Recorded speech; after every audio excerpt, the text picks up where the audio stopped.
आपण पाहत आहात लोकप्रबोधन, सर्वसामान्य जनतेचा हक्काचा न्यूज चॅनल। गुरुछाया वृद्धाश्रम व झेप फाउंडेशन पुणे यांच्या संयुक्त विद्यमाने भव्य नेत्र व मोतीबिंदू तपासणी शिबिर आयोजित करण्यात आले। धायरी गाव येथील धनगर वस्ती अंबाई माता मंदिराजवळ श्रीमंत दगडूशेठ हलवाई सार्वजनिक गणपती ट्रस्ट पुणे, गुरुछाया वृद्धाश्रम झेप फाउंडेशन पुणे यांच्या संयुक्त विद्यमानाने भव्य नेत्र व मोतीबिंदू तपासणी शिबिर घेण्यात आले।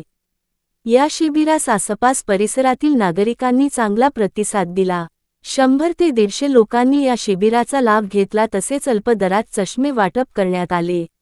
या कार्यक्रमासाठी धायरी, नरे येथील सामाजिक कार्यकर्ते भूपेंद्र मोरे तसेच सामाजिक कार्यकर्त्या सत्या फाउंडेशनच्या अध्यक्षा गीतांजली ताई जाधव, आम आदमी पार्टी पक्षाचे सामाजिक न्याय विभागाचे पुणे शहर अध्यक्ष प्रशांत कांबळे, तसेच झेप फाउंडेशन पुणे महाराष्ट्र राज्य संस्थापक अध्यक्ष पत्रकार कांताभाऊ राठोड व इतर मान्यवरांनी भेटी दिल्या।